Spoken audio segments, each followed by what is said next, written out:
ஆனா ஆண்டவர் சொல்றாரு, நீ மரணம் அடைந்தால் கூட என்னது, மறுபடியும் மரணம் அடைவாயா? அது சொல்லுங்க. பிளப்பாய். அதைத்தான் ஆண்டவருடைய வாக்கு தத்தம், உண்மையான வாக்கு தத்தம், நிச்சயத்தை ஆண்டவர் இயேசு கிறிஸ்து இங்க அந்த நிச்சயத்தை இந்த மரியாளுக்கு கொடுக்கிறார், மார்த்தாளுக்கு, இந்த சகோதரிகளுக்கு. உன் சகோதரன் பிழைப்பான். ஹல்லேலூயா. அவன் அங்க இறந்துட்டான். ஆனா ஆண்டவருக்கு நிச்சயத்தை கொடுக்கிறாரு, நீ விசுவாசித்தா உன் சகோதரன் பிழைப்பான் அப்படின்னு. ஆண்டவர் பல விதத்துல விசுவாசத்தை குறித்து வேதத்துல சொல்லுகிறது. ஆனா நம்முடைய விசுவாசம் எதை நோக்கி போகிறது, எப்படியாக இருக்கிறோம்? சாதாரண விஷயத்திலே நம்மளுடைய விசுவாசம் பலம் இல்லையே. ஆனா இங்க சகோதரிக்கு சொல்றாரு, நீ விசுவாசித்தா உன் சகோதரன் பிழைப்பா. செத்தவன் எப்படிங்க பிழைப்பான்? விசுவாசித்தார். ஆனா எப்படி அந்த உயிர் யார் கொடுக்கிறார்? அப்ப நீ ஆண்டவருடைய விசுவாசித்தா எதுவும் நடக்கின்ற நிச்சயம் இருக்கா இல்லையா? இருக்கா இல்லையா? அப்படியா? இன்றைய உலகம் கிறிஸ்தவர்கள் எனக்கு சபையில ரொம்ப பேரு விசுவாசிக்கிறேன் சொல்றார்கள். ஆனால் நம்முடைய வாழ்க்கையை பார்க்கும் பொழுது முன்னோக்கி வருவதற்கோ அல்லது கர்த்தருக்கு ஏதாவது செய்யறதுக்கோ, ஐயோ இந்த ஆலயத்துக்கு வரதுக்கோ கஷ்டமாக. போன வாரம் தான் சொன்னேன், டபுள் புக் இல்லையா? ஒரு ரெண்டு எஜமானுக்கு என்னது செய்ய முடியாது. நீ 2 வேளை செய்யலாம். ஓகே, நல்லதுதான், பலம். 8 hours 12 16 hours.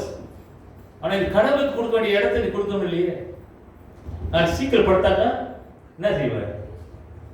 நாளைக்கு நோயில படுத்தாக்க என்ன செய்வார்? செத்து போ. அவ்வளவுதான். அப்பதான் போய் ஆண்டவர் தேடணும் இல்லையா? நோய் பட்டாதான் ஆண்டவர் தேடணும் இல்லையா? தூளிடலாம். ஓகே, இதைத்தான் ஆண்டவர் இங்க நிச்சயத்தை கொடுக்கிறார். மரியாதைக்கணும் அந்த மார்த்தாள் இருக்கும். நீங்க வாசிக்க பொழுது பாருங்க, பெரும்பாலும் பாருங்க, see nobody in when a person passed away in your family, ஒரு குடும்பத்துல யாராவது இறந்து போயிட்டாக்கா நம்ம எப்படி இருப்போம்? துக்கத்துல இருப்பாங்க. you cannot control your grief. see அப்ப நம்முடைய துக்கமானது அதை அடக்க முடியாது, அதை மேற்கொள்ள முடியாது. ஏன்னா அது மரணம். எப்படியாப்பட்டவர்களா இருந்தாலும் சரி கண்ணீர் வந்துடும் இல்லையா? ஆக இந்த குடும்பத்துல இது நடக்குது. அப்ப லாசரஸுக்கு ஒரு நோய் பெற்றிருக்கிறான். அப்ப மரியாளும் மார்த்தாளும் என்ன செய்யறாங்க? இயேசு கிறிஸ்து கிட்ட வார்த்தையை அனுப்புறாங்க. they send a word to Jesus Christ that Lazarus is sick. Lazarus is sick. அவன் நோய்பட்டிருக்கிறான் என்று இயேசுவிடம் போய் சொல்றதுக்கு இங்க வார்த்தைகள் அனுப்புகிறார்கள். ஆனால் இயேசுவோ அங்க பெத்தானியில இருந்து ஒரு அது ஒரு ஊர், இயேசுவுக்கு அதுக்கும் கொஞ்சம் ஒரு 12 மைல் தூரம் அங்க இருக்கிறார் இயேசு கிறிஸ்து. அப்ப இயேசு கிறிஸ்து இங்க வரல, அப்ப வந்துட்டு இருக்கிறாரு இல்லையா? கதையை நல்லா கேட்கணும், நல்லா வாசிக்கும் போது பாருங்க, இந்த வசனங்கள் ரொம்ப பெருசு, ரொம்ப நீளமா இருக்குது இந்த வசனங்கள். அதனால ரொம்ப விஷயங்கள் இருக்கு, நான் பேச வேண்டிய டைம் எடுக்கும். அதனால கோச்சிக்காதீங்க, ரொம்ப டைம் இருக்கிறது. ஓகே, அப்ப இங்க இயேசு கிறிஸ்து வார்த்தை இங்க சொல்லுகிறது. அப்ப இயேசு கிறிஸ்து அந்த இடத்துக்கு வருவதற்கு it took time to arrive to this place. அவரு நேரத்தை கொஞ்சம் தாமதிக்கிறார். அந்த லாசரஸ் நோய்பட்டிருக்கிறார் இடத்துக்கு வீட்டுக்கு வருவதற்கு. இந்த கதையை நீங்க பாத்தீங்கன்னா மரியாளும் மார்த்தாளும் லாசரஸும் இயேசு கிறிஸ்து ரொம்ப அன்பு செலுத்தினவர் அந்த குடும்பத்துல. இந்த மரியாதை தான் அந்த தன்னுடைய பாதத்தை, இயேசு பாதத்தை என்னது தைலத்தினால, பரிமள தைலம் அதை போட்டு பூசணும். அதுதான். ஆக இப்படியாப்பட்ட குடும்பத்திலே ஆண்டவர் ஒரு உறவு வைத்திருந்திருக்கார் என்றால் அப்ப எவ்வளவு நேசித்திருப்பார் என்று நான் புரிந்து கொள்ளுங்கள். அப்ப இங்க இவன் நோய்பட்டவன ஆண்டவருக்கு இங்க ஒரு வருத்தம், ஒரு கலக்கம், ஒரு வேதனை. ஆனால் இயேசு கிறிஸ்து வருவதற்காக இவன் இறந்து போகிறான் இல்லையா? இங்க இறந்து போகிறார், அவரு தாமதமாகிறார். நீங்க நினைச்சு பாருங்க, ஏன் தாமதிக்கணும்? இயேசு கிறிஸ்து வந்திருக்கிறது தானே. இயேசு கிறிஸ்து ஆண்டவர் ஆண்டவருக்கு தெரியாதா சாக போறான், நோயா இருக்கிறான், அவனுக்கு தெரியாது. இயேசு கிறிஸ்து தெரியாது நம்முடைய பிரச்சனை, நம்முடைய வேதனை தெரியாது. நாளைக்கு நம்ம இறக்க போறது கூட அவருக்கு தெரியும். நீ நான் முடிஞ்சது அப்படின்ட்டு தெரியும், நமக்கு தெரியாது இல்லையா? மரணம் என்பது அப்படிதான், எனி டைம் வரும். அதனால தயாராக இருக்கணும். இந்த மரணம் பயம் இருக்கக்கூடாது. விளங்குதா? கிறிஸ்தவர்களுக்கு இந்த மரணம் பயம் இருக்கக்கூடாது. நம்ம எதுக்கோ பயப்படுவோம். சும்மா கீழே விழுந்தாக்கா ஐயோ அது ஒரு பயம், பார்த்துட்டா ஒரு பயம், மேலே ஏதோ ஒரு பூச்சி விழுந்துடக்கூடாது ஐயோ பயம், படுக்கும் போது ஒரு பூச்சி ஒரு பள்ளி விழுந்தா பயம், இந்த மாதிரி பயம். அது போல கிறிஸ்தவர்களுக்கு இந்த மரண பயம் என்பது இருக்கக்கூடாது. அதுதான் ஆண்டவர் இங்க வெளிப்படுத்துகிறார். மரணம் உங்களை மேற்கொள்வதில்லை. அப்ப இங்க இயேசு கிறிஸ்து இங்க லாசரஸ் இறந்த பிறகு தாமதமான காரணம் பாருங்க, அது தேவனுடைய மகிமை வெளிப்படுத்த வேண்டும் என்பதற்காகவே இங்கே தாமதிக்கிறார்.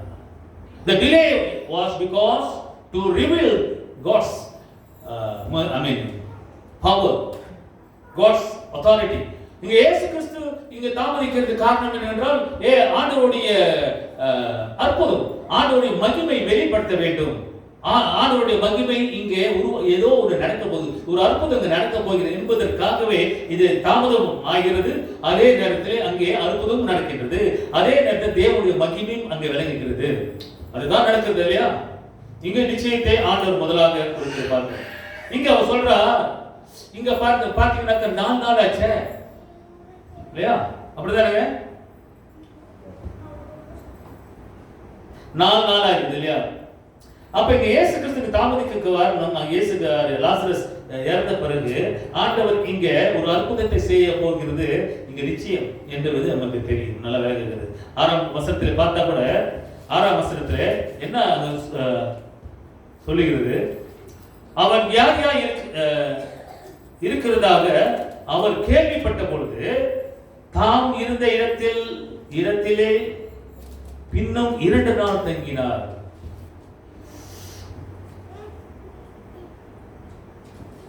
எல்லாம் கவனிக்கிறீங்களா?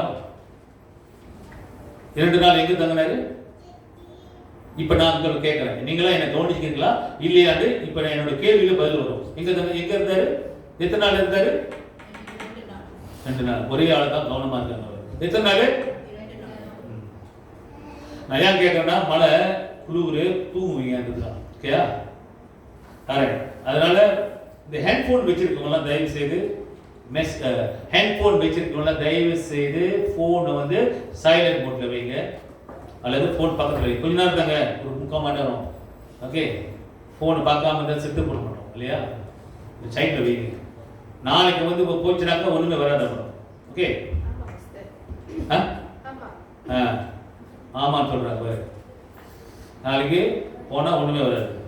என்னது போன் சொல்றேன், தொலைஞ்சிச்சுன்னா முடிஞ்சிருக்காரு, ஓகே? சில நேரத்தில் இப்படி வரும் வார்த்தை, அதனால கோச்சிக்காதீங்க, ஓகே? ஏன்னா பேசும்போது நீ கவனத்தை செலுத்தினா அப்ப நான் பேசுறது வந்து ஒரு புரிஞ்சுக்கணும். அதனாலதான். எத்தனை நாளுங்க லாசரஸ் இருந்தாரு? எங்க இருந்தாரு? கல்லறையில. கல்லறை குறித்து பாருங்க, கல்லறை 4 நாள் இயேசு கிறிஸ்து கல்லறையில போட்டாங்க. ஆமா இல்லையா? லாசரஸ் துணியில போட்டு சுத்தி வச்சாங்க. லாசரஸ் துணியில போட்டு சுத்தி வச்சாங்க. இயேசு கிறிஸ்து துணியில போட்டு சுத்தி வச்சாங்க. புரியுதா உங்களுக்கு? அவனும் கல்லறை தான், இயேசு கிறிஸ்துவும் கல்லறை தான். இவனும் உயிர்த்திருந்தான், அவரும் உயிர்த்திருந்தார். இவன் உயிர்ப்பிக்கப்பட்டான், இயேசு கிறிஸ்து மூலமாய் உயிர்ப்பிக்கப்பட்டான். ஆமா இல்லையா? அவர் உயிர்த்தார், உயிர்த்திருந்தார். தேசம் கர்த்தர் அவரை உயிர்த்தெழுது செய்தார். அற்புதம் அங்கே. ஆனா ஒரு விஷயம் உங்களுக்கு தெரியும், சொல்றாங்க. லாசரஸ் துணியை சுற்றி வைத்து அவனை எடுங்க அப்படின்னு சொன்னாதான், கழுத்துங்க அப்படின்னு சொன்னார் இல்லையா? கடைசியில பார்ப்போம் இல்லையா? நான் வாசிக்கிறேன். ஆனா இயேசு கிறிஸ்து எப்படி? யாரு துணி அவுத்தது? கழுத்துனது யாரும் இல்லை தானே? எப்படி இருந்தது? தன்னால. அதான் அற்புதம், அதுதான் ஆண்டவர். இவனுக்கும் அவருக்கும் வித்தியாசம் இதுதான்.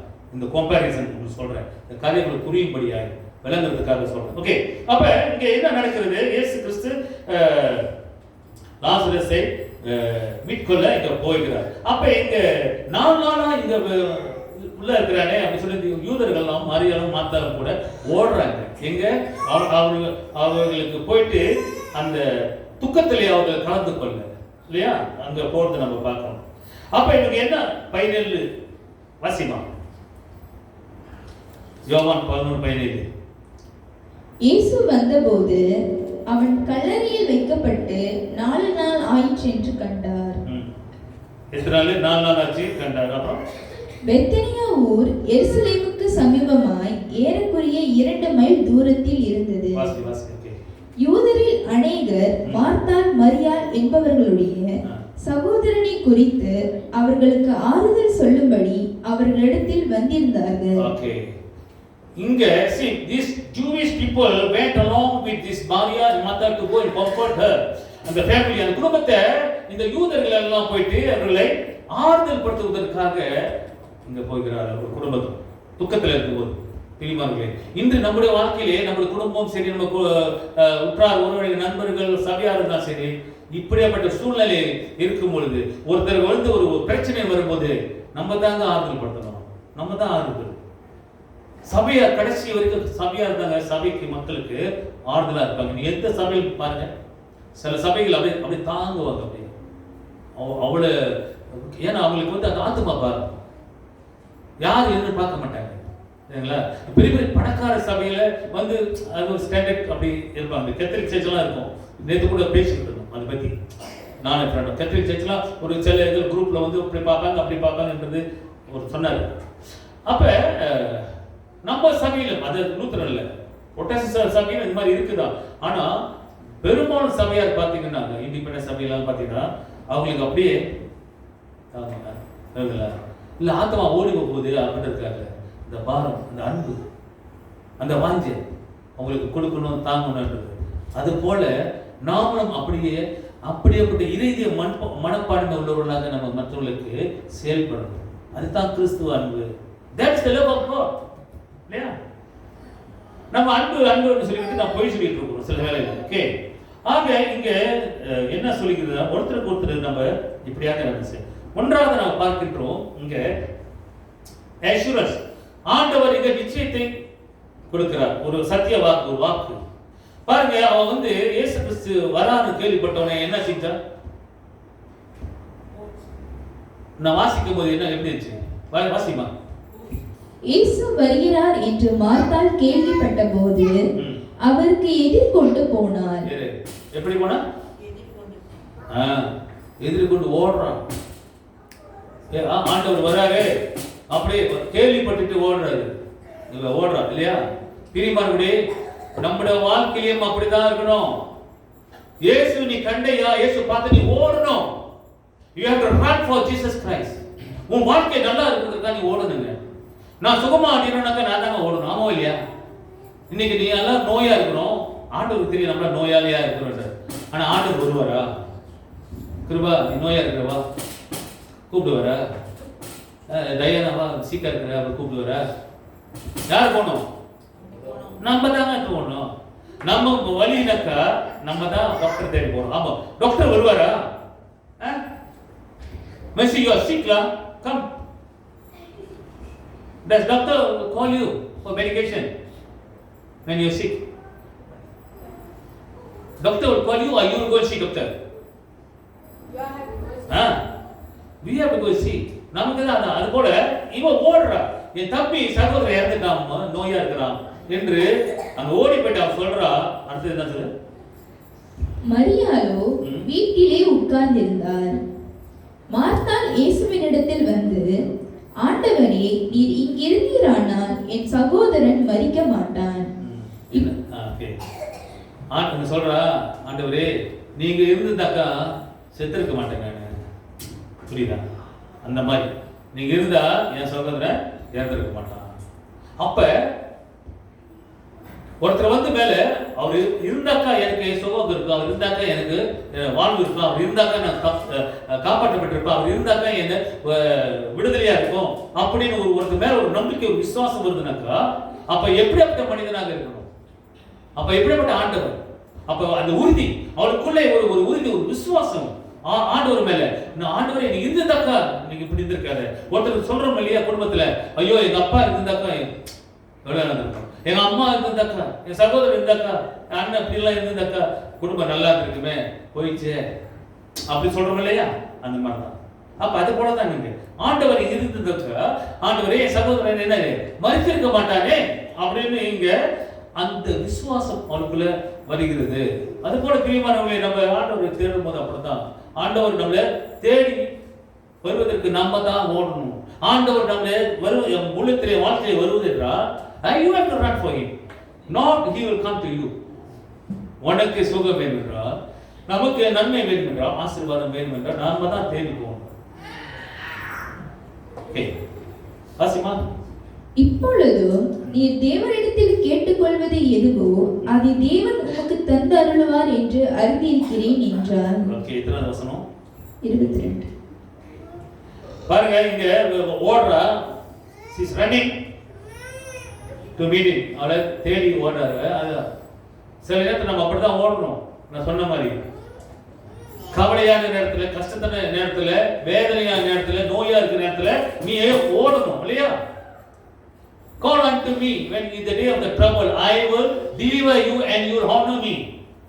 ஆபத்து காலத்தில் என்னை நோக்கி கூப்பிடு, நான் உன்னை விடுவிப்பேன், அப்ப நீ என்னை மகிமைப்படுத்துவாய் என்று எதுல இருக்கு? அல்லேலூயா. எத்தனை சங்கீதம் தான் இருக்கு? எங்க? 50ல வீட்டுல போய் வாசிங்க. 50:12 இருக்கு. அப்ப ஆபத்து நேரத்தில் நோக்கி கூப்பிடு, நான் உன்னை விடுவிப்பேன் என்று கர்த்தர் சொல்லுகிற வார்த்தை அது எவ்வளவு உண்மையாக இருக்கிறது என்று இவர் ஓடுகிறார் ஆண்டவரை தேடி. ஆண்டவரை இருந்ததாக்கா நீ செத்துருக்க மாட்டானே, மறித்திருக்க மாட்டான் என்று இங்க சொல்றது பார்ப்போம். அது போலதான் நாம மார்த்தால போல வலியை, இவர் ஒரு வலியை உண்டு பண்ணுகிறார். கர்த்தர் உள்ளே வருவதற்கு, கர்த்தர் என் வீட்டுக்குள்ளே வருவதற்கு, அணுகுவதற்கு ஒரு வழி உண்டு பண்ணுகிறார். அது போல நம்ம வாழ்க்கையிலே தேவனாக கர்த்தர் நம்ம வாழ்க்கையில வருவதற்கு, ஆண்டவர் நம்ம வாழ்க்கையில வந்து ஆசீர்வதிப்பதற்கு நீ நான் வழி உண்டு பண்ண வேண்டும். அதுதான் ஓடுகிறார். வா ஆண்டவர் என்ன ஓடுறார். அது மாதிரி நாம ஓடணுங்க இயேசு கிறிஸ்து தேடி. அப்பொழுதுதான் நமக்கு ஒரு வழி திறக்கு. இல்லாவிட்டால் ஆண்டவர் வரமாட்டார். நீ தேடல நம்ம ஆண்டவர் அதான் நோக்கி கூப்பிடு, நான் உன்னை விடுவிப்பேன் என்று. ஆக பிரியமானவர்களே, இயேசு நம்ம உள்ளத்திலே, நம்ம வீட்டிலே வாசம் செய்ய வேண்டும். God have to come into your heart and come and present in your house, in house of your heart. இதயத்திலே வாசம் பண்ண வேண்டும். நீ அழைக்கலனா ஆண்டவர் நம்மோடு இருக்கிறார் என்றால் அந்த பயம், விசுவாசம் இருக்கும் பொழுது அந்த பயம் நீங்கிவிடும். நீ உனக்கு விடுதலை. You free from the bonds of slavery. நீ அடிமைத்தனத்திலிருந்து, கட்டுதலிருந்து நீ விடுவிப்பீங்க. அதுதான் வார்த்தைங்க சொல்லப்படுகிறது. ஆக வீட்டிலே நம் உள்ளத்திலே இயேசுவை நாம் ஏற்றுக்கொள்வோம். அப்பொழுதுதான் அந்த வீட்டிலே என்ன வரும்? எப்போ நீ ஆண்டவராக இயேசு கிறிஸ்துவின் உள்ளத்திலே நீ ஏற்றுக்கொள்கிறாயோ அப்ப அந்த வீட்டிலே என்ன வரும்? ஜக்கேயு சொல்றாருல, ஜக்கேயு இன்றைக்கு நான் உன் வீட்டுக்கு வருகிறேன். அப்ப அவனுக்கு எப்படி இருக்கும்? ஜக்கேயு ஒரே சந்தோஷம். இயேசு கிறிஸ்து வீட்டுக்கு வராரு. ஐயோ, ஒரு பாவி அநியாயமா கொள்ளடிச்சேன், அநியாயத்துக்கு ஒட்டுக்கு 4 பங்கா எடுத்தேன். ஜக்கேயு அதான சொன்னா, உன் வீட்டுல இன்னைக்கு ரட்சிப்பு வந்தது. இயேசு சொல்றாரு இல்லையா, எப்ப அவன் எல்லாத்தையும் விட்டு நல்லதை கொடுத்துடுறேன் அப்படின்னு அவன் மனம் திரும்பி ஆண்டவரோடு வரும்போது, அழைக்கும் பொழுது, வீட்டுக்கு வரும்போது அந்த வீட்டிலே ரட்சிப்பு வந்தது அவனுக்கு. அது போலதான் பிரியமானவர்களே, நாம் அப்படியாகத்தான் ஆண்டவராக இயேசு கிறிஸ்து அழைக்கும் பொழுது இப்படியாக தான் கூப்பிட்டா அங்க அவளுக்கு விடுதலை கிடைத்தது. அவன் தம்பிக்கு எப்ப இவ ஓடி போய் இடம் கொடுக்கும் போது அது போல நம்ம இடம் கொடுக்கணும், இடத்தை உண்டு பண்ணணும். என் உள்ளத்திலே, என் வீட்டிலே இயேசு வருவதற்கு நீ தான் வழி உண்டு பண்ணணும். அப்பொழுதுதான் உனக்கு ரட்சிப்பு வரும். அப்பொழுதுதான் உனக்கு நல்வழி இங்க கிடைக்கும். அப்பொழுதுதான் உன் வீட்டுல ஒரு சமாதானம் இருக்கும். அப்பொழுதுதான் உன் வீட்டுல ஒரு சந்தோஷம், ஒரு ஆசீர்வாதம் வரும். நீ கொடுக்கலடா, நீ வழி உண்டு பண்ணனா உனக்கு வராது. அதுதான் இன்று இவ மரியா மார்த்தாள் ஓடி போய் வழி உண்டு பண்ணிக்கிறா. இயேசுவே வாரும், நீ வந்துதாங்க என் தம்பி பொழைச்சிருப்பான். ஆனா வந்தார், அவன் ஓடி போய் தேடணும். அதே 32ஆம் வசனத்திலே மரியாள் மறுபடியும் சொல்லுகிறார், ஆண்டவரே நீ வந்திருந்தா என் தம்பி பிழைச்சிருப்பானே, மறுத்திருக்க மாட்டானே என்று 32ஆம் வசனத்துல மரியாள் சொல்றது பார்க்கிறோம். ஆக பிரியமானவர்களே, இயேசு கிறிஸ்து வீட்டிலே வர வேண்டும். அப்பொழுதுதான் உனக்கு அந்த ரட்சிப்பு, உங்க சுகம் கிடைக்கும், அங்க ஒரு அற்புதம் நடக்கும், உன் வீட்டுல சமாதானம் இருக்கும், அவர் ஆறுதல்படுத்துவார், உன் வீட்டுல ஒரு ஆசீர்வாதம் கூடி வரும். ஆக உன் சகோதரனை அவர் சொல்றார் 23ஆம் வசனத்துல என்ன சொல்றாரு, இயேசு அவளை நோக்கி அவ கேக்குறா, அவர் சொல்ற 22ஆம் வசனத்தை வாசிட்டியாமா? வாசிமா. இயேசு அவளை நோக்கி உன் சகோதரன் உயிர்த்தெழுந்து இருப்பான் என்றார். எத்தனாவது வசனம்? 23. இயேசு அவளை நோக்கி உன் சகோதரன் உயிர்த்தெழுந்திருப்பான். பாருங்க, எங்க இவ கூப்பிடுறா, வழி உண்டு பண்ணா, ஆனா அவர் விசுவாசித்தா, விசுவாசத்தினால ஓடனா. ஆனா அவர் என்ன சொல்றாரு, சகோதரன் பிழைப்பார். இதுதாங்க நம்ம நம்பணும். நம்ம வாழ்க்கையில ஒரு அற்புதம் அதிசயம் நடக்கணும்னாக்கா நம்ம இந்த விசுவாசத்துடன் ஓடணும், ஆண்டவரை தேடி ஓடணும். இவ ஓடனா அங்க கிடைச்சிச்சு. ஆனா அந்த விசுவாசத்தை மாத்திரமாக ஆண்டவர் அவர் சொல்லுகிறார், உன் தம்பி பிழைப்பானே. அந்த நிச்சயத்தை ஆண்டவர் இங்க the assurance that Jesus Christ is giving to Martha that your brother will live. உன்னுடைய சகோதரன் பிழைப்பான் என்று இங்கே ஆண்டவர் இங்க உறுதிமொழி கொடுத்து இங்க உங்களுக்கு சொல்லுகிறதை பார்க்கிறோம். உன் சகோதரன் உயிர்த்தெழுந்திருப்பார், ஒரு நிச்சயத்தை ஆண்டவர் கொடுக்கிறார். இரண்டாவதாக பார்க்கின்றோம் உயிர்த்தெழுதல். இரண்டாவது 24ஆம் வசனத்தை 25 சேர்ந்து வாசிப்பா. அதற்கு மார்த்தாள், உயிர்த்தெழுதல் நடக்கும் கடைசி நாளிலே அவனும் உயிர்த்தெழுந்து இருப்பான் என்று அறிந்திருக்கிறேன் என்றார். இங்க பாருங்க அவர் சொல்றா, மார்த்தாள் சொல்லுகிறது உயிர்த்தெழுதல் நடக்கும். எப்ப நடக்கும் உயிர்த்தெழுதல்? உயிர்த்தெழுதல் எப்ப நடக்கும்னா அவ என்ன சொல்றா, அவ கடைசி நாட்களிலே, அப்புறம் என்னது கடைசி நாட்களிலே அவனும் உயிர்த்தெழுந்திருப்பான் என்று அறிந்திருக்கிறேன். இவ சொல்றா, அக்கா காரி சொல்றா, ஆண்டவரே எனக்கு தெரியும் என் தம்பி ஒரு காலத்துல என்னது உயிர்த்தெழுதுவான், உயிர்ப்பிக்கப்படுவான். அப்படி நம்ம தான் நினைக்கிறோம். விசுவாசிக்கமா இல்லையா? விசுவாசிக்கமா இல்லையா? எல்லாரும் மரித்தாலும் நீ பிழைப்பாய் அல்ல, அப்படித்தானே? ஒரு காலத்துல நம்ம எல்லாம் உயிர்த்து என்ன மண்ணில இருந்து எல்லாம் எடுத்துக்கொள்ளப்படுவோம் மேல. விசுவாசம் உள்ளவர்கள் கிறிஸ்தவர்கள், ஆண்டவருக்குள் இருப்பவர்கள். இல்லாதவர்கள் அப்படியே தான் இருக்கும்.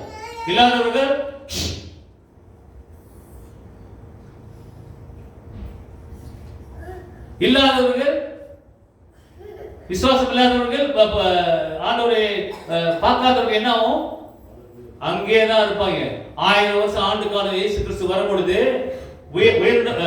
உயிரோடு இருக்கிறவனும் மரித்தவனும் எல்லாம் எழுப்பப்பட்டு 1000 ஆண்டு காலத்திலே ஆட்சிக்குள்ளே நம்ம எல்லாம் இருப்போம். யாரையும் விசுவாசிகள். அவிசுவாசிகளோ 1000 வருஷம் முடிஞ்ச பிறகு நல்லா அதான் வேதம் சொல்லுகிறது. போயிட்டு வீட்டுல படிங்க, வெளிப்படுத்தல் 20ஆம் அதிகாரத்தில் போய் படிங்க, எல்லாம் அதுல இருக்கலாம். Revelation 20, go back and read what I'm saying is right or wrong. போய் பாருங்க. அந்த ஆட்சி வரும், 1000 ஆண்டு ஆட்சி. ஓகே, அது விடுங்க.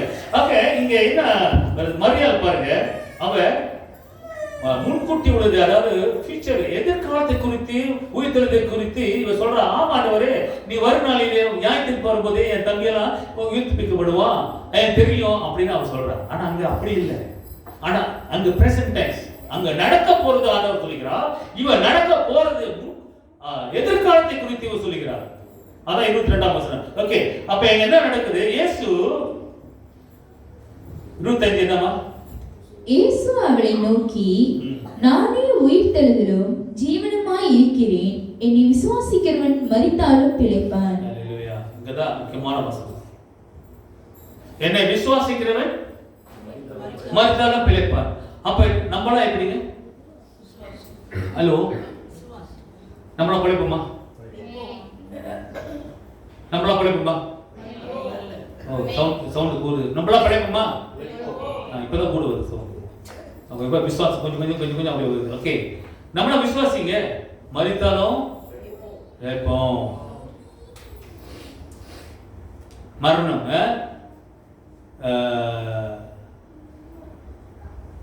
ஒரு மரணம் நமக்கு பூலோகத்துக்கு, அங்க போனா நமக்கு உயிர்த்தெழுதல். அப்ப ஆண்டவரோடு நம்ம இணைக்கப்பட்டிருக்கிறோம். அப்ப அந்த விசுவாசத்திலே நம்ம இணைக்கப்படும் பொழுது நம்ம மரித்தாலும் பிழைப்போம். அதான் ஆண்டவருக்கு ஒரு வாக்குத்தத்தம் சொல்லு. நான் ஏன் சொன்னாக்கா, நான் ஏன் நீங்களாம் உயிரோடு இருப்பீங்கன்னாக்கா, ஏன்னா நான் மரித்து உயிர் திறந்தேன். ஏன்னா நான் இந்த மரணத்தை, பாதாளத்தை நான் வென்றேன், நான் ஜெயித்தேன், பிசாசை நான் வென்றேன், அந்த பாதாளத்தை நான் மேற்கொண்டேன். அதனால உங்களுக்கு அந்த மரணம் வந்தாலும் கூட நீங்கள் மறுபடியும் பிழைப்பீர்கள். அப்படி நீங்க பிழைக்க வேண்டும் என்றால் நீங்கள் என் மீது விசுவாசமா இருக்கணும். அவ்வளவுதான் விசுவாசம். இந்த விசுவாசத்தை பற்றி நம்ம பல முறை நம்ம பேசியிருக்கோம். இது நம்ம விசுவாசம். என்னடா விசுவாசம்? விசுவாசம் அது புரிஞ்சவங்களுக்கு தான் அது விளங்கும். ஆக விசுவாசம் என்பது என்னன்னாக்கா, ஒரு காணாததை இன்று அது நம்புகிறாயே, எது ஒன்று நீ பார்க்காததை நம்புகிறாயே, அதுதாங்க நிச்சயிக்கப்பட்டிருக்கிறது. இல்லைங்களா? காணாத ஒன்றை நீ நம்புகிறது தான், அதுதான் that is what assurance, அதுதான் நிச்சயம். ஆக இங்க இயேசு என்ன சொல்கிறார்? see he who believes in me will live. யார் என்னை விசுவாசிக்கிறார், என்னை விசுவாசமாக இருக்கிறார்களோ அவர்கள் பிழைப்பார்கள், அவர்கள் மரித்தாலும் பிழைப்பார்கள் என்று. So therefore whoever lives and believes in me will never die. யாராகிலும் என் மீது விசுவாசம் நம்பிக்கை வைத்து அவர் இருக்கிறார்களோ அவர்கள் மரித்தாலும் அவர்கள் ஒருபோதும் அவர்கள் சாவதில்லை, மரிப்பதில்லை என்று சொல்லுகிறது. ஆக அதனால தான் ஐசாயா 38:19 வாசிச்சோம்லவா? யார் பழைய ஏற்பாடு யார் வாசிச்சாங்க இல்லையா? நீங்க தான் வாசிங்க. உயர்ந்தவனே, உயிரோடு இருக்கிறவனே, என்ன வாசிங்க? உயிரோடு இருக்கிறவே உம்மை துதிப்பேன். அப்ப இன்னைக்கு நீங்க நம்மலாம் என்னது, செத்து போனவர்களா,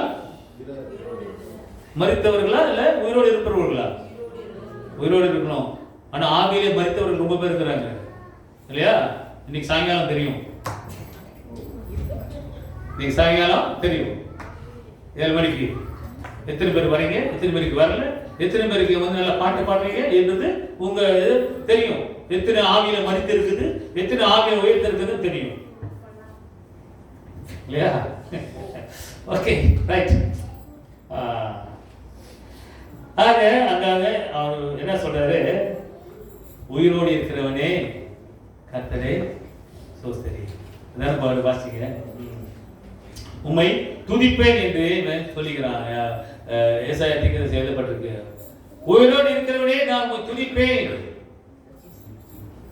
துதிப்பேன், துதிப்பேன், துதித்துக் கொண்டே இருப்பேன். வார்த்தையிலே பாடுறோம். ஆனா அந்த துதி உள்ள மனிதன் உள்ளிருந்து வரணும். ஓகே, அப்படியாக இருக்கணும். அதுதான் ஆண்டவருக்கு விரும்புகிறதை பார்க்கணும்.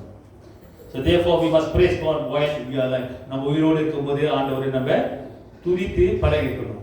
அதனால தான் துதியும் என்னது இன்னைக்கு தமிழ் என்னது? praise and worship. துதியும் ஆராதனையும்.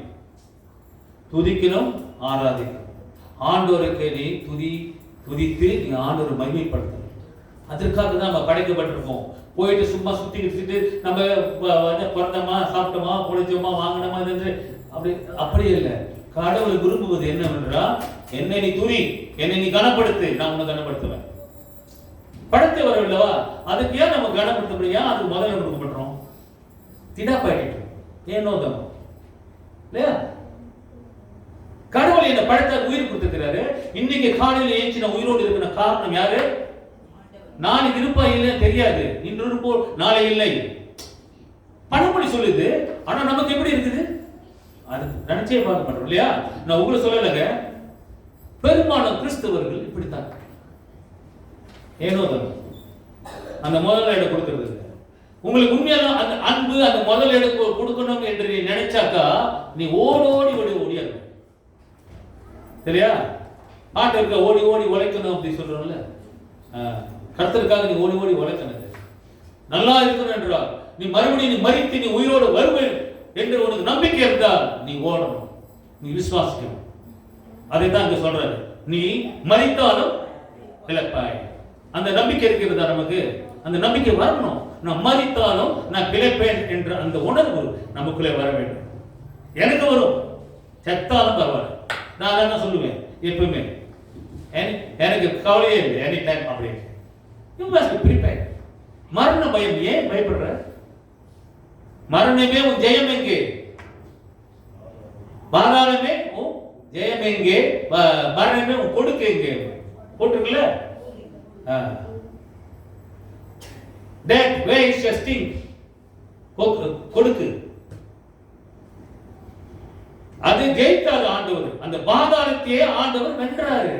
ஆனா நம்ம பயப்படுறோம். நமக்கு ஒண்ணு பாருங்க, நான் இப்பவே நினைப்பேன், உள்ளுக்கு போயிட்டாக்கா கொட்டியில் அடைச்சி இப்படித்தாக்கா செத்தவன் உயிரோடு அங்க உள்ளுக்கு இருந்தா எப்படி இருக்கும்? யோசனை பண்ணி பாருங்க கொஞ்சம். அது உங்களுக்கு தெரியாது. மரித்த பிறகு மண்ணுக்குள்ளே கொட்டியில போட்டவனுக்கு நீ உயிரோடு இருக்கிற வச்சுக்குமே, உள்ளுக்கு என்ன துடிப்போம், என்ன பயம் வரும். இல்ல மண்ணுக்குள்ள இருக்கும்போது உங்களுக்கு உயிர் வந்து ஜீவனுக்கு வச்சுக்கல, எப்படி இருக்கும் உங்களுக்கு அந்த பயம்? இல்ல அப்படி இருந்துச்சுன்னா என்ன ஆகும்? அப்ப அந்த மாதிரி துடிப்பு ஒரு காலத்துக்கு வரும். யாரெல்லாம் விசுவாசமா இருக்கிறார்களோ, யாரெல்லாம் ஆண்டவரை விட்டு வேண்டாம் என்று ஓடுகிறார்களோ, இவர்களுக்கெல்லாம் ஒரு காலம் வரும். பதில் சொல்லியாகும். ஓகே, அது அந்த ஒரு கதை, பெரிய கதை இருக்கு. 1000 ஆண்டுகள் ஆட்சிகள், அதன் பிறகு எப்படி இருக்கும் என்றது வேதத்தில் இருக்குது. ஓகே, அதான் சொன்ன வெளிப்படுத்தல் 20ஆம் அதிகாரத்தை போய் படிக்க. ஓகே, இதுதான் பிரிமார்களே, இந்த ஆண்டவருக்கு நம்ம நன்றி சொல்ற வண்ணமாக நம்ம துதிக்கணும். அதான் துதி. அப்ப 34ஆம் வசனத்துல இங்க என்ன சொல்லுகிறது? கண்ணீர் விட்டார் என்று சொல்லுகிறது. அவர் கண்ணீர் விட்டார். பாருங்க, அங்க கண்ணீர் விட்டது ஒரு உதாரணம் என்னவென்றால், இவர் கண்ணீர் விடணும்.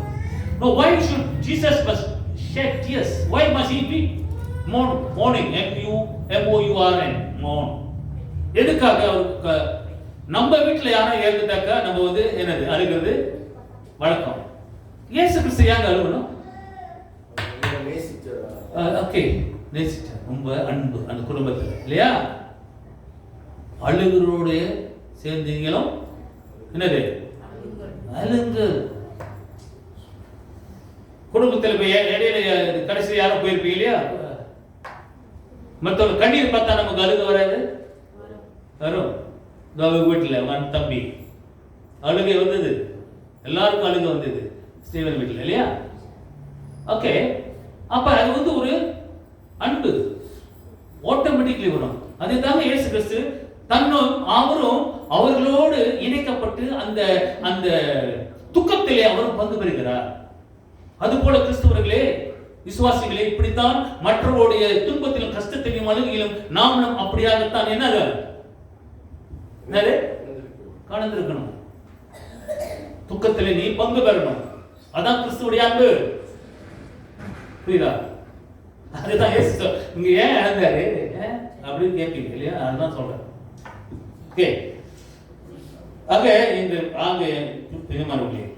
நம்முடைய துக்கத்தில் அவரும் பங்கு பெறுகிறார் என்று நாம் நினைக்கிறோம். இன்று கண்ணீர் விடுகிறார். இன்று கண்ணீர் விடுகிற எத்தனை பேர் இல்லையா? வேதனை படுகிறவர்கள் எத்தனை பேர்? ஆக இப்பொழுது நம்மோடு அவர் சேர்ந்து கண்ணீர் விடுகிறார் என்பதை நீங்க மறந்துவிடாது. ஐயோ நான் வேதனை படுகிறேன், ஐயோ நான் கஷ்டப்படுகிறேன், கண்ணீர் விடுகிறேன். இதே கவலை ஆண்டவர் நம்மோடு தான் அந்த கவலையிலும் துன்பத்திலும் வேதனையும் ஆண்டவர் கலந்திருக்கிறார் என்பது நம்ம மறந்துவிடக்கூடாது. ஆக அவர் கர்த்தர் நம்மளை ஆசீர்வதிப்பார், நம்ம வழிநடத்துவார் என்று விசுவாசிக்கணும். ஏன் ஆண்டவர் அப்படி கண்ணீர் விட்டார் என்றால் இவர் சொன்னது போல அவர்கள் அன்பு அதிகமாக இருந்தது. மூன்றாவதாக பார்க்கிற பிரியமானவர்களே, தேவனுடைய மகிமை இங்க விளங்கி இருக்குது. எத்தனை வசனமா வாசிச்சு நம்ம? ஓகே, 26 வாசி. உயிரோடு இருந்து என்னை விசுவாசிக்கிறவன் எவனும் என்றென்றைக்கும் மறியாமலும் இருப்பான். இதை விசுவாசிக்கிறாயா என்றார். விசுவாசிக்கிறாயா? உயிரோடு இருந்து மரித்தாலும் பிழைப்பாய் என்று நீ விசுவாசிக்கிறாயா? இங்க கேட்கிறார் ஒரே மாத்தால ஆண்டவர் கேட்கிறார். அப்ப அதற்கு அவர், ஆம் ஆண்டவரே, நீர் உலகத்தில் வருகிறவரான தேவகுமாராகிய கிறிஸ்து என்று நான் விசுவாசிக்கிறேன். என்ன சொல்ற? ஆம் ஆண்டவரே, நீ உலகத்தில் வருகிறவரான தேவகுமாரனாகிய கிறிஸ்து. இந்த உலகத்துக்கு நீ வரப்போகிறவர், இரண்டாம் வருகை குறித்து அவர் சொல்கிறார். அப்ப இங்க ஆண்டவருக்கு கேட்கும் பொழுது அது விசுவாசிக்கிறாயா கேட்கும் போது இதே கேள்வி ஆண்டவர் நம்மளையும் அப்படிதாங்க வேற வகையில நீ விசுவாசிக்கிறாயா என்று நம்மளும் பல முறையில கேட்டிருப்பார் இல்லையா? அது நம்ம தொட்டு நெஞ்சை தொட்டு நீங்க கேட்கணும். ஓகே, அப்ப அடுத்தது நீங்க அப்படியே வாட்சி போடணும்னாக்கா 38வது வசனத்தை என்ன வாசிமா? அப்பொழுது இயேசு மறுபடியும் தமக்குள்ளே கலங்கி கல்லறையிடத்திற்கு வந்தார். அது ஒரு குகையா இருந்தது, அதன் மேல் ஒரு கல் வைக்கப்பட்டிருந்தது. ஓகே, ஒரு குகையா இருந்தது, கல் வைக்கப்பட்டிருந்தது. இது வழக்கம், அங்க யூதர்களுடைய வழக்கம். ஒருத்தர் அடைச்சா உள்ள குகையில வைக்கிற துணி சுத்தி வைப்பார். நீ முஸ்லீம் பேருக்கு வெள்ளை துணி சுத்தி, வெள்ளை துணியை சுத்தி எல்லாம் அடைச்சி வச்சிருப்பாங்களே, அது போட்டிருக்கேன் படத்தை. இப்போ பார்த்தீங்க தானே, இது மாதிரி முஸ்லீம்காரங்க தான் செய்வாங்க இல்லையா? மறுத்தாங்க அன்று அப்படித்தான் இருந்தது. அப்ப இந்த கல்லறையில வந்து அங்க பார்க்கும்போது மார்த்தாள் வந்து என்ன சொல்ற? ஆண்டவரே, 4 நாள் ஆச்சு, நாரி இருக்குமே. யார் உடம்பு தான் நார் இல்லை, நம்ம வாழ்க்கை நாரி போல. கிறிஸ்து ஆண்டவர் கிறிஸ்துக்குள்ள நீ இல்லைனாக்கா நம்ம வாழ்க்கை நாரினது தான். ஆண்டவரை வீட்டுக்கொண்டு ஆண்டவர் நம்ம நேசிக்கலனாக்கா, ஆண்டவரை நம்மளை வழி நடத்துறா, ஆண்டவரோட நம்மளோட இல்லைனாக்கா, நான் எப்பவுமே சொல்லுவேன், நீ பாவம் செய்யற, நீ வந்து நம்ம வழியில வந்து பல சிந்தனைகள் இருக்கு, ஆனாலும் ஆண்டவரோட நீ ஒத்து இருக்கணும். ஏன் இதை செஞ்சுட்டு அப்படியே விட்டு போயிட்டே இருந்தா இருக்கிறது மோசமாயிடுது இல்லையா? அதனால மறுபடியும் வரணும், ஆண்டவர் துதி. அதான் சொல்றான், உயிரோடு இருக்கிறவனே ஆண்டவரே துதி. அப்ப இங்க 4 நாள் ஆச்சு சொல்லும் போது கெட்ட இது வரும் அப்படின்னு. கெட்டது ஒண்ணு, கெட்டது உள்ளத்துல இருக்குதுங்க, உள்ளத்துல இருக்கு. ஆக இயேசு நம்மில் இருந்தால் அந்த வாழ்க்கை என்ன ஆகும்? மறுரூபமாகும், வாழ்க்கை வாசிக்கும். இயேசு சொல்லுகிறார், என்ன சொல்றார்? நீ விசுவாசித்தா தேவனுடைய மகிமை காண்பாய். நீ விசுவாசித்தா தேவனுடைய மகிமை நீ காண்பாய். எப்படி தேவனுடைய மகிமை நீ பார்க்க போற? நான் விசுவாசிக்கிறேன், தேவனுடைய மகிமை நான் எப்படி பார்க்க முடியும்? அங்க அற்புதம் நடக்குது இல்லையா? 40வது வசனம் அதான சொல்லுது. என்ன சொல்லுது 40வது வசனம் வாசிமா?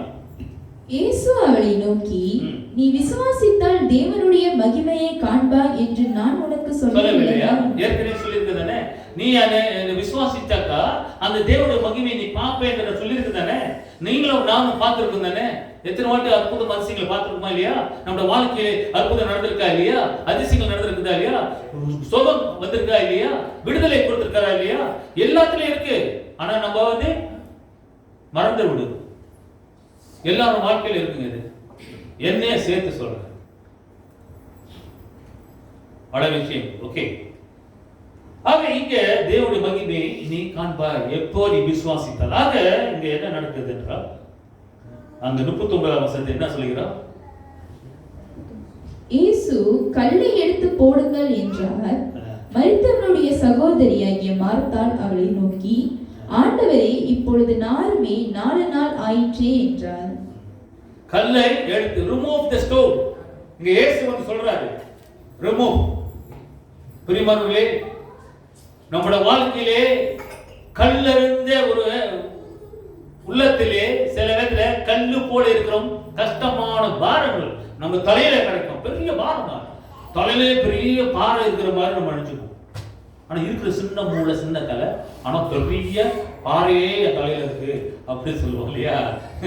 பெரிய பிரச்சனை. வாழ்க்கை பிரச்சனை, வாழ்க்கை பிரச்சனை இல்லப்பா, நீ தான் பிரச்சனை. நம்ம வந்து என்ன சொல்றோம்? வாழ்க்கை தூக்கிட்டு தலையில பெரிய பிரச்சனை போடுறோம். அப்படிதானே சிஸ்லியா? எப்படி நீ தான் பிரச்சனை. ஆனா என்ன செய்யறது, நீ வாழ்க்கையை கொண்டது பெரிய பிரச்சனை. அப்படியே தலையில போட்டுருவோம், வச்சுக்கிட்டு அப்படியே பொம்மலாட்டம் ஆடுறது. அப்படியே யாருக்கு பிரச்சனை இல்லை, உனக்கு தான் ரொம்ப பிரச்சனை. சொன்ன உடனே பாரு பிரச்சனை உள்ளவங்க. ஓகே, எல்லாத்துக்கும் பிரச்சனை. ஓகே, அது டெஃபினி எல்லாத்துக்கும் பிரச்சனை. ஓகே, பொதுவா சொன்னேன். ஓகே, எல்லாருக்கும் பிரச்சனை, உனக்கும் ரொம்ப பிரச்சனை, எல்லாருக்கும் பிரச்சனை. ஓகே, ஆக இந்த பிரச்சனை இருந்து நம்ம விடுதலை ஆகுதுனாக்கா இயேசுவை நம்ம விசுவாசிக்க வேண்டும். ஆக பிரியமானவர்களே, இங்க என்ன நடக்கிறது என்றால், இங்க கல்லை எடுத்து போடுங்க, நவுத்துகள் என்று சொல்லுங்க. See, the stone was removed. See, the death of Lazarus gave Jesus the opportunity to reveal himself at the resurrection and the life. அப்ப இங்க இது பாருங்க, the death of Lazarus gave Jesus the opportunity. அப்ப இந்த லாசருடைய மரணத்தை குறித்து பார்த்தோம்னா இயேசுவுக்கு இங்க ஒரு வாய்ப்பினை வருகிறது. என்னவென்றால், ஆண்டவர் தான் அவர் யார் என்று வெளிப்படுத்துவதற்கு இது ஒரு வாய்ப்பு. எப்படி என்றால், அவர் உயிர்த்தெழுந்தும் ஜீவனமாய் இருக்கிறேன் என்று இந்த லாசரஸ் மூலமாய் இங்க நடக்கிறது, வெளிப்படுத்துகிறார். அவர் உயிர்த்தெழுந்தும் ஜீவனமாய் இருக்கிறேன் என்று இயேசு தன்னை வெளிப்படுத்துவதற்கு லாசரஸ் குறித்து அவர் இங்கே பயன்படுத்துகிற ஒரு வாய்ப்பு இங்க இருக்கிறது, நடக்கிறது. ஆமா இல்லையா? லாசரஸ் இறந்துட்டான் இல்லையா, உயிரோடு எழுப்பினாரு. அப்ப இயேசு கிறிஸ்து அந்த வாய்ப்பு இருந்தா இல்லையா? அப்ப இயேசு கிறிஸ்து அவர் வல்லமை, அவர் தான் யார் என்று, அவர் உயிர்த்தெழுந்தும் ஜீவனமாய் இருக்கிறேன் என்று ஒரு உறுதிக்கு இல்லையா அவர் செய்தாரா இல்லையா? அப்ப அங்க ஒரு வாய்ப்பு ஆண்டவர் இங்க வெளிப்படுத்திக்கிறது. இயேசு கிறிஸ்து யார் என்று, நானே உயிர்த்தெழுந்தும் ஜீவனமாய் இருக்கிறேன் என்று அவருக்கு சொல்லுவதற்கு அது ஒரு ஆதாரம் ஆண்டவர் இங்க நடத்துகிறார். நான் அவர் என்ன சொல்றது, தேவனுடைய மகிமை இங்க விலகுகிறது நாம் பார்க்கின்றோம். கர்த்தருடைய மகிமை இங்க வெளிப்படுத்தினார் என்று நம்ம எந்த சூழ்ந்து நிற்கும் ஜனங்களை விசுவாசிக்கும்படியாக அங்க என்ன சொல்லுகிறார். ஏன் அது நடக்குதுன்னா, அவங்களுக்கு இருக்கிறவங்களுக்கெல்லாம் நம்பிக்கை வருவதற்காக, விசுவாசம் வருவதற்காக நான் செய்தேன் என்று ஆண்டவருங்க சொல்லுகிறார். அப்ப இயேசு சொல்றாரு, லாசரஸே வெளியே வா. அதான் with loud voice come out. பிரியமானவர்களே, இது போலத்தான் நம்முடைய வாழ்க்கையை அப்படிதான் இருக்கும். கோயிலுக்குள்ள அடைச்சது போல, கல்லில் நம்ம வாழ்க்கையை மூடனது போல, நம்ம வெளியே வர முடியாத அளவுக்கு நம்ம இப்படியாக அடைப்பிலையை அடைத்துக் கொண்டு உள்ளுக்கே கிடப்போம் இல்லையா? சில பேர் ரூம்லயே உட்காந்துருப்பாங்க, வெளியே வர மாட்டாங்க. பாத்திருக்கியா? நான் பார்த்தேன். பூச்சோ முன்ன அந்த அம்மா அது ஒரு மாதிரி மென்டல் வெளியே வராது. நான் போயிட்டு ப்ரே பண்ணி போனாக்கா அப்படியே மசாமையே ரொம்ப பேசாது. அது ஒரு ஆவி உள்ளுக்கே கிடக்கு. அதான் சொல்றாரு, வெளியே வா, கல்லை நவுத்துங்க. அதே போல பிரிமார்களே, ஆண்டவராக இயேசு கிறிஸ்து உன் இதயத்திலே வாழ்க்கையில இருக்கிற கல்லெல்லாம் நவுத்து வெளியே வா, உனக்கு நான் விடுதலை கொடுக்கிறேன். அதுதான் விடுதலை கொடுத்தாரு. மரித்து போனவனே, ஆவியிலே மரித்து இருக்கிறாயே, வா, நான் உனக்கு புதுப்பிக்கிறேன். இங்க உண்மையா லாசரஸ் சேர்த்தான், ஆனா உயிர் கொடுத்தாரு. ஆனா இன்னைக்கு நம்ம ஆவியிலே செத்துருவலாக இருக்கோம். ஆண்டவர் கூப்பிடுறாரு, வா அப்படி என்று நம்ம நினைக்கிறோம். நான் வாழ்க்கை பற்றி தான் அழைச்சிக்கிறேன். கல்லு போல புகைக்குள்ளே அடைத்தவர்களாக நாம் இருப்போம். அதிலிருந்து நம்ம விடுதலையாக வருவதற்கு வென்றால் நாம் இயேசுவை நாம் விசுவாசிக்கிறோம்.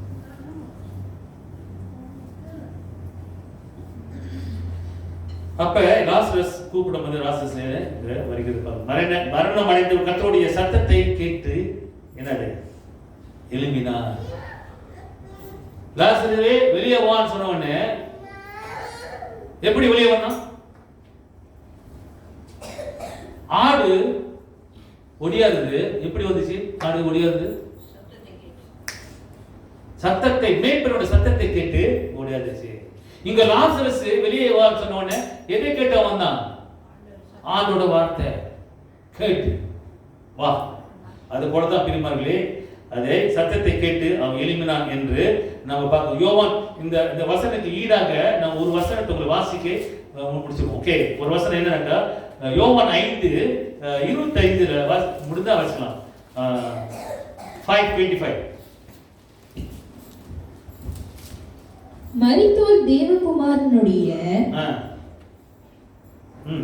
சத்தத்தை கேட்கும் காலம் வரும். இருமா, மரித்தோர்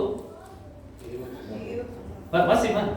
மரித்தோர் தேவகுமாரனுடைய சத்தத்தை கேட்கும் காலம் வரும். இருங்க, என்ன போட்டிருக்கு? மரித்தோர் தேவகுமாரனுடைய சத்தத்தை கேட்கும் காலம் வரும். மரித்தோர், நீங்க ரெண்டு விஷயம் பாருங்க. மரித்தோர்னாக்கா என்னது? இறந்தவன் ஒரு காலம் வரும். இறந்தவனுக்கு ஆண்டவர் கூப்பிடுற காலம் வரும். ஆனா எழுப்ப ஒரு காலம் வரும். மரித்தோர் ஒரு காலம் வரும். மரித்தவர்கள் எல்லாம் எழுப்பப்படுவார்கள். இன்னொன்னு என்ன தெரியுங்களா? இன்னைக்கு நம்ம எல்லாம் ஆவியில செத்து இருக்கு தெரியுமா? மரித்து போயிருக்கோம். இன்னைக்கு ரொம்ப பேர் கிறிஸ்தவன், அவனுக்கு இந்த வார்த்தை தான் மரித்தோர். என்ன பண்ணுது? சத்தத்தை. அதாங்க காலம். இன்னைக்கு ஆவியிலே மரித்தவர்களுக்கு சத்தத்தை கேட்கும் காலம் வரும். இன்னைக்கு அந்த காலம் வந்துருச்சு. தேவனுடைய வார்த்தை கேட்குவதற்கு. ஆனா அடுத்தது வாசிமாவே, அது இப்பொழுதே வந்திருக்கிறது. எப்பொழுது? எப்பொழுது? வருதா இல்லையா? கேட்கல இல்லையா? அதான் இப்பொழுது. அப்புறம் அதை கேட்கிறவர்கள் பிழைப்பார்கள். அதை கேட்கிறவர்கள் பிழைப்பார்கள்.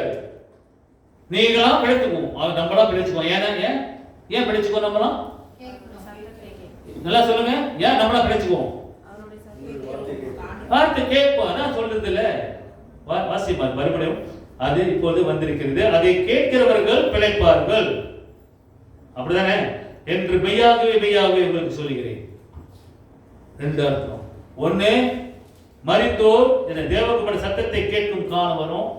அது செத்தவன் ஒரு நாளைக்கு வரும், அந்த காலம் வரும். அதுதான் செத்தவனுக்கு ஆண்டவர் இங்க கூப்பிடாம, லாசரஸே வெளியே வா, மரித்தவனே அன்ற ஒரு காலம் வரும். மரித்தவனெல்லாம் எழுப்புறதுக்கு வெளியே வா அப்படின்ட்டு. அது 1000 ஆட்சி காலம். ஆக இது கதை நிறைய இருக்கு, சொல்லணும்னு ஆசையா இருக்கு எனக்கு ரொம்ப, ஆனா நேரம் இருக்கு. ஓகே, ஆக பிரியமானவர்களே, இதுதான் நடக்கும். அதுதான் ஆண்டவர் சொல்கிறார். ரெண்டு விஷயம், மரித்தவனுக்கும் அந்த வார்த்தை வருகிறது, இன்னைக்கு உயிரோடு இருக்கிறவனுக்கும் அந்த காலம் வந்துருச்சுன்னு சொல்றான் யோவான் ஸ்நேகன். ஓகே, இந்த யோவான் அப்போஸ்தலர் இதுதான் வெளிப்படுத்தல், இவர் தான் எழுதினார். ஆக இந்த வெளிப்படுத்தல் 20ஆம் அதிகாரம் இதெல்லாம் பாத்தீங்கன்னா உங்களுக்கு கதை நல்லா புரிகிறது. ஓகே, ஆக பிரியமானவர்களே, see the spiritual death who hear him receive life from him. அப்படா ஆவிக்குள்ளே செத்தவர்கள் எல்லாம் தேவனுடைய வார்த்தை கேட்டாக்கா இப்படி அவர்கள் பிழைப்பார்கள். அப்ப அவங்க வாழ்க்கையிலே தேவனுடைய வார்த்தை அவனுக்குள்ளே வரும். அப்ப நம்மள கேட்கக்கூடிய பிள்ளைகளாக நம்ம ஜீவிக்கணும். ஆக அவர் ஜீவனை நமக்கு கொடுக்கிறார். 44 வாசிச்சு முடிச்சிருவோம். 44 வாசிமா. அப்பொழுது மரித்தவன் வெளியே வந்தான். இல்ல இருமா, விசுவாஸ். ஓகே, 41 வாசிட்டோமா? 41 வாசிட்டோம்ல? 41 வாசி. அப்பொழுது மரித்தவன் வைக்கப்பட்ட இடத்தில் இருந்த கல்லை எடுத்து போட்டார்கள். இயேசு தம்முடைய கண்களை ஏறெடுத்து, பிதாவே, நீர் எனக்கு செவி கொடுத்தபடியினால் உம்மை ஸ்தோத்திரிக்கிறேன். ஓகே, நீங்க பாருங்க, இவர் ஆண்டவர் இங்க ஜெபிக்கிறார் கர்த்தருக்கு. இந்த வார்த்தை, இதே வார்த்தை மார்த்தாலும் முன்கூட்டியே சொல்லுகிறார். 22 பாத்தீங்கன்னாக்கா, நான் வாசிக்கிறேன். அவ என்ன சொல்றா பாருங்க, இந்த வார்த்தைக்கும் அதுக்கு ஒப்பிட்டு பார்த்தாக்க பாருங்க. இப்பொழுது நீ தேவனிடத்தில் கேட்டுக்கொள்கிறது எதுவோ, நீ தேவனிடத்தில், அப்ப தம்பிக்கு உயிருக்கு போராடுகிறா. ஆனா இவர் சொல்றா, நீ அப்பொழுது நீ தேவனிடத்தில் கேட்டுக்கொள்கிறது எதுவோ அங்கே அதை தேவன் உமக்கு தந்தருள்வார் என்று அறிந்திருக்கிறேன். கர்த்தர் உனக்கு கொடுப்பார் என்று நான் நம்புறேன், அறிந்திருக்கிறேன் அப்படின்னு அவ அங்க அந்த டைம்ல சொல்லும் பொழுது, இங்க இயேசு இங்க என்ன செய்யறா பாருங்க. அப்பொழுது மரித்தவன் வைக்கப்பட்ட இடத்தில் கல்லறை எடுத்துக் கொண்டார்கள். இயேசு தம்முடைய கண்களை ஏறெடுத்து, பிதாவே, நீர் எனக்கு செவி கொடுக்கிறபடி நான் உம்மை ஸ்தோத்திரிக்கிறேன். அப்ப ஆண்டவர் இங்க இயேசு கிறிஸ்து கர்த்தரிடம் மண்டாடுகிறது. இங்க பார்க்கிறோம். அது அந்த வார்த்தை இந்த வார்த்தை ஒப்பிடும் போது அது சரியாக இருக்கிறது. ஆக இங்க சூழ்ந்து நிற்கும் ஜனங்களுக்கு விசுவாசம் வருவதற்காக இந்த அற்புதம் இங்க தேவனுடைய மகிமை இங்க வருது, உயிரோடு வருது. 44 வாசிங்க. அப்பொழுது மரித்தவன் வெளியே வந்தான். அவன் கால்களும் கைகளும் பிரேத சீலைகளினால் கட்டப்பட்டிருந்தது. அவன் முகமும் சீலையால் சுற்றப்பட்டிருந்தது. இயேசு அவர்களை நோக்கி, இவனை கட்டவிழ்த்து விடுங்கள் என்றார். பாருங்க, மத்திய சொன்னே, அவன் சுற்றில என்னது, கையில கால என்னது சுருங்கி கட்டி இப்படி இருக்குதெல்லாம். நம்ம வாழ்க்கை அப்படித்தாங்க இருக்கு. சில நேரத்துல கைகளை கட்டி அப்படியே சுருங்கி இடது அப்படியே ஒட்டுங்கி இருக்கும் இல்லையா? இந்த துணியெல்லாம் அவுத்துரு, வெளியே வா என்ற கட்ட நம்மள அப்படிதான் பார்த்து சொல்றாரு. நீ கட்டப்பட்டிருக்கிறாயா? துணிக்கிறாளே நீ கட்டப்பட்டிருக்கிறாயா? அதுதான் இந்த தலைப்பு. என்ன தலைப்பு இன்னைக்கு? என்ன தலைப்பு? அடிமைத்தனத்தின் கட்டிலிருந்து விடுதலை. அந்த விடுதலை தான் அங்க கிடைச்சிட்டாங்க. யாருக்கு? லாசருக்கு. ஆனா இன்னைக்கு நமக்கு அது சொல்லப்படுகிறது என்னவென்றா, இந்த மாதிரி துணிக்கினாலே நம்ம கட்டப்பட்டிருக்க நம்ம வாழ்க்கையை அவிழ்க்கும்படியாக, இந்த விடுதலையை கொடுக்கும்படியாக கர்த்தர் நம்மளை விடுதலை பண்ணும்படியாக வருகிறார், சொல்லுகிறார். அது செயல்படும். ஆக நாங்க என்ன செய்யணும்? ஓடணும். மரியாதை ஓடணும், வரணும். அந்தாக்க நமக்கு விடுதலை. ஆக இங்க அதுதான் நம்முடைய மரண கட்டுகள், பிசாசு கட்டுகள் அமைக்கப்படும்படியாக அவர் மேல் நம்முடைய பாவ கட்டுகள், நம்முடைய எல்லா அக்கிரமங்களும் எல்லாமும் அவர் மேல கட்டப்பட்டது. ஏன்?